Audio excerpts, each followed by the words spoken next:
Hello there, welcome back to Super Radio Brother Highlights. I am Trent Ferguson, and it's finally time for me to get in the game of these Super Radio Brother Highlights. You know why? Because we are in the midst of the NHL Stanley Cup playoffs, and my favorite team, my hometown club, the Tampa Bay Lightning, are right in the middle of things. Thanks to their performances in Game 6 and Game 7, which allowed them to move on to the Stanley Cup semifinals when they take on the stinking Florida Panthers, their arch rivalries. Not just the in-state rivalry, but their playoff rivalries as well.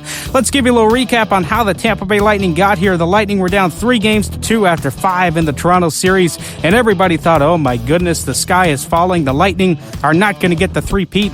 Well, the Lightning had other ideas and started with the Thursday night game, Game 6, between the Lightning and the Toronto Maple Leafs from Amalie Arena. Tampa Bay was down early in that contest, 2-0. They ended up tying the contest. Then Toronto took a 3-2 lead, but a critical 5-on-3 penalty allowed Tampa Bay to tie the contest at 3 apiece. They forced overtime in Game 6, and they almost played the first overtime period without a goal until next thing you know, Braden Point scored the game-winning goal to give Tampa Bay a 4-3 victory. Now you fast forward to Saturday, Game 7. Nick Paul was the star of that contest for the Tampa Bay Lightning. He scored both goals. 2 goals is what all they would need, and it would be a 2-1 contest, and the Lightning would advance to where they are now. Game 1 tonight between the Tampa Bay Lightning and the Florida Panthers. A little background on the Florida Panthers. These two teams are very familiar with each other.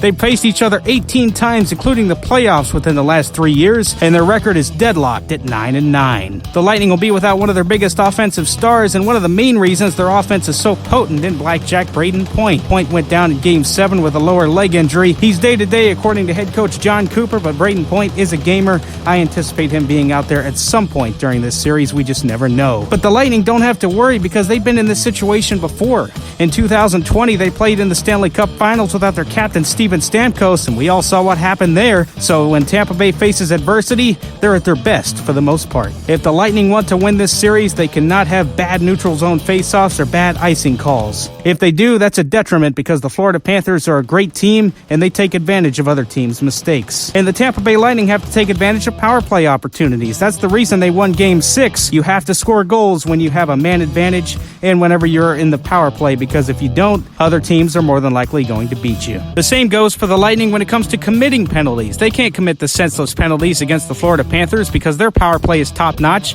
That's one of the many reasons they had the best regular season record in the National Hockey League, especially in the division that the Tampa Bay Lightning played in. Having said that, I'm going to go ahead and give you my predictions for the series. Trent Ferguson, the co-host of the Super Radio Brothers, believes that the Tampa Bay Lightning, despite all the adversity they're facing, will beat the Florida Panthers in 6 games and will be playing in the Eastern Conference Finals. We'll give you a more in-depth breakdown on this week's podcast, so make sure you tune into the podcast. It'll be released late Thursday night and into Friday morning. You won't want to miss it.